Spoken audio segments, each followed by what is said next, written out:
तो राष्ट्रमाता कह रहे थे कि आपके मंत्रालय में टकला ने कहा कि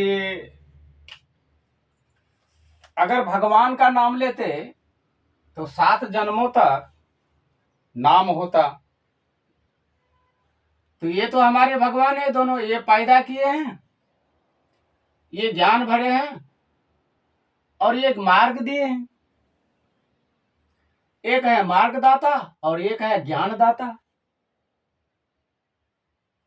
इसी दोनों में से ये बताए कि कहीं स्वर्ग और नरक नहीं है, तुम्हारा कर्म ही स्वर्ग, तुम्हारा कर्म ही नरक।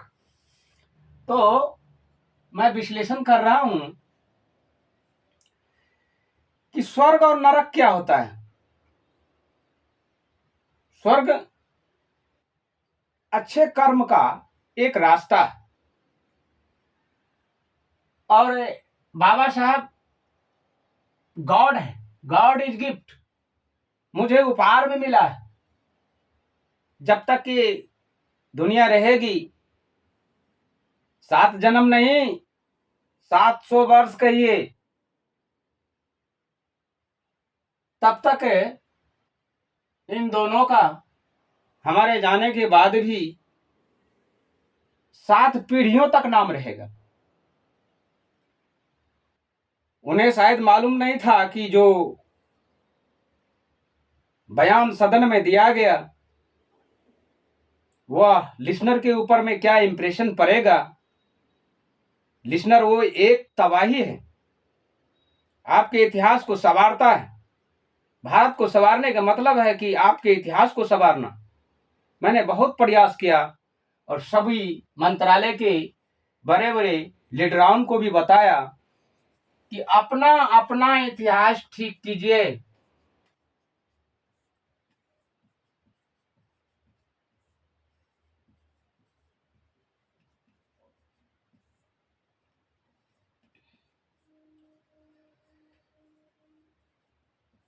लेसन में होगा, मेरे वाणी के द्वारा भी कोई सीजीआई को बताया गया था पिछले डिबेट में, ऐसा होगा।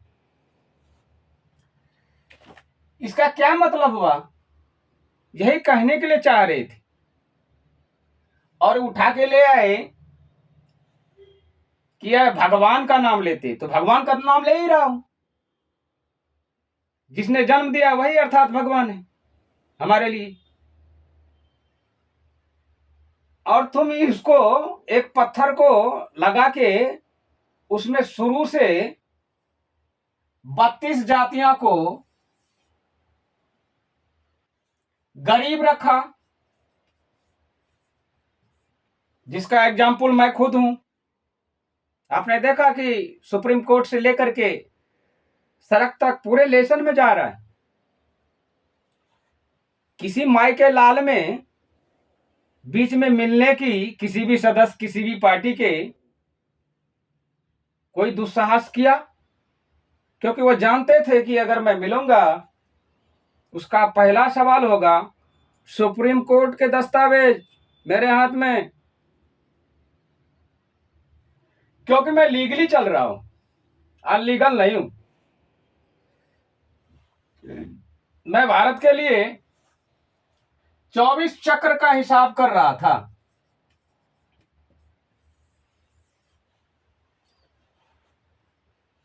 और ये पीढ़ी के लिए कर रहा था। अभी तक तो किसी नेता को समझ में नहीं था कि जिस पद पर बैठे हुए हैं वहां किस तरह का भाषा का प्रयोग किया जाए, कैसे किया जाए। शुक्र कीजिए कि हमने आपको ढील दे रखा था। क्यों कि जब 32 जाति को आपने हिंदू बनाया तो मैंने भी सोचा कि चलो थोड़ा इनको ही साथ दिया जाए। क्या आपने हमको साथ दिया?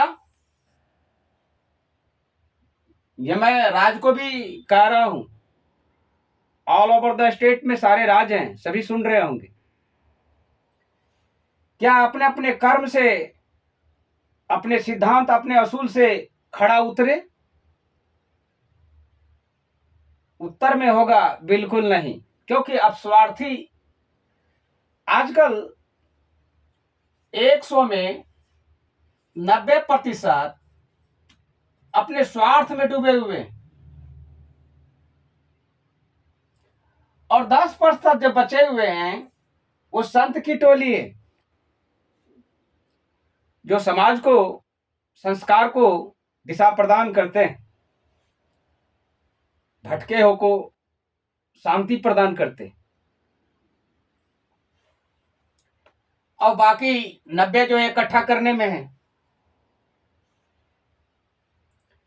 इकट्ठा करके कह दे कि मैं गरीबी खत्म कर दूंगा, लंबा लंबा भाषण बोले। बहुत सारे नेताओं को देखे, पूरा अपने आप को समझ लेता है कि पूरा मंत्रालय का मैं ही हूं।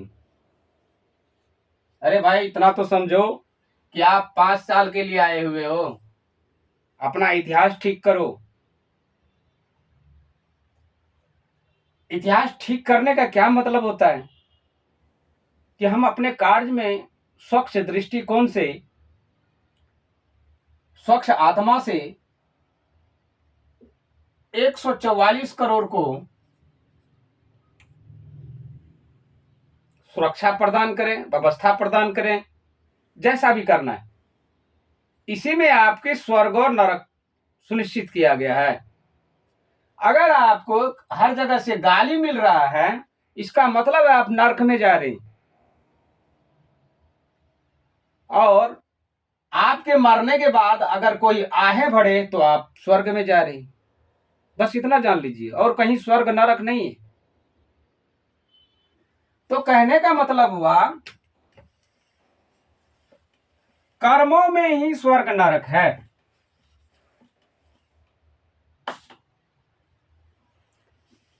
सारे कुछ कर रहे हैं और प्राण प्रतिष्ठा भी किए, लेकिन तो गोबर खाते हैं तो गोबर जैसा बुद्धि रहेगा, और गाय का मूत्र पीते हैं, कहता किडनी मर जाती। खैर, ज्यादा देर रखने के बाद होता है। तो चलिए ठीक है, लेकिन ये भेदभाव घृणा का मामला था, आज सदन में दिखाई दिए कि मैं कितना घृणित व्यक्ति हूं। घृणा परोस करके वह देश का प्रहरी, सच्चे देशभक्त या कोई नेता नहीं हो सकता।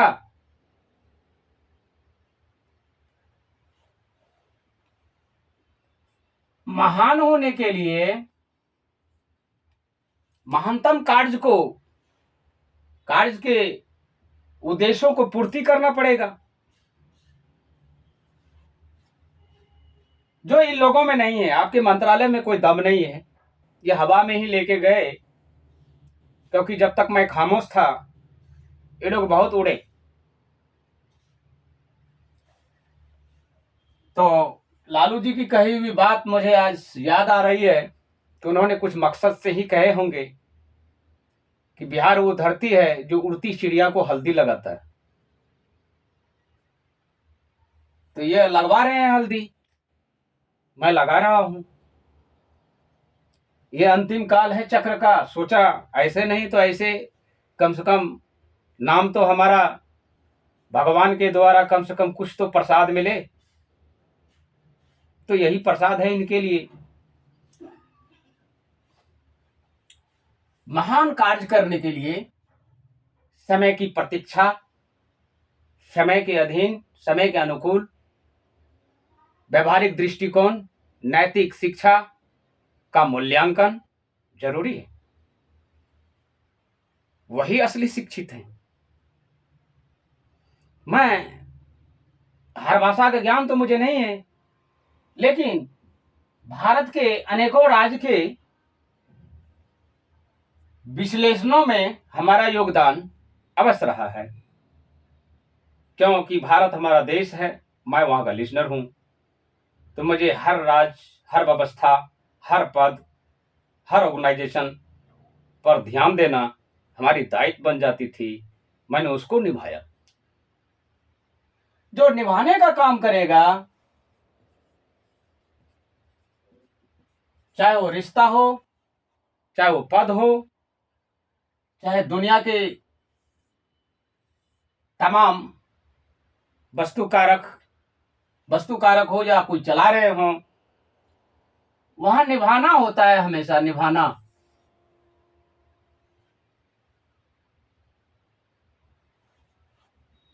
जो निभाया नहीं वो महान कैसे हो सकता है? मैं इस सरकार के साथ में निभा रहा था, इसका मतलब नहीं मैं घृणा कर रहा हूं। घृणा और द्वेष की भावना मुझे बाबा साहब नहीं सिखाए। बाबा से यही सिखाया है कि सम का मतलब होता है बराबर, अब प्लस विधान का मतलब होता है नियम। बाबा साहब दो ही चीज सिखाए कि तुम अपने अनुसार, अपने दृष्टिकोण से बराबर निगाह से सबको देखना, क्योंकि तुम मेरी संतान हो, तुम्हें पक्षपात करने की कोई जरूरत नहीं है। इसका ध्यान मैं खास रखा हूं, इसलिए मैं बराबर दृष्टिकोण सब पर दिए हुए थे।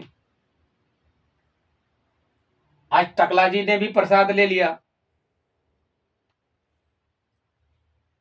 तो उनको कहिए कि 24 घंटे के अंदर में या तो इस्तीफा दे दे या इस पॉलिटिक्स से साइड हो जाए, क्योंकि राष्ट्रमाता एक नींबू है, ये मैं उदाहरण के तौर पर दे रहा। इसका एक बूंद एक दूध को फटा देता है, और इसका कई तरह का लाभ भी है। इनका काम ये अच्छा भी है, साइड इफेक्ट भी नहीं है, और किसी चीज को फटाने की क्षमता भी रखता है। ठीक उसी प्रकार से आपका वो नींबू है मंत्रालय में, जिसको आप चाणक्य कहते हैं। चाणक्य ऐसे आदमी का नाम बदनाम कर रहा है। चाणक्य तो बहुत अच्छे आदमी थे, वो भले वो ढोंगी थे, पाखंडी थे, कुछ भी थे, लेकिन उसमें 20% कुछ संस्कार को बांचने की क्षमता था। इसमें तो वो भी नहीं है। ये भगवान को ही गलत ठहरा रहे, जिस पद से, जिस भगवान के बदौलत वो आए, ये देखो इस पद पर तुम ताबिज हो, ये उसी भगवान की बदौलत है। आज जो कुछ भी मैं यहां से बोर्ड पर दे रहा हूं, ये बोर्ड उनका लिख रहा हूं, ये ऐतिहासिक विषय वस्तु है, इस पर मैं गलत कभी नहीं लिख सकता। गलत लिखूंगा तो बाबा गलत ठहराएंगे, क्या तूने गलत किया, भावना और आवेश में आकर के, तो गलत हो जाएगा। ठीक उसी प्रकार से इस भगवान के बदौलत वो आए, उसी भगवान का बहिष्कार कर रहे हैं। गजब शासक है,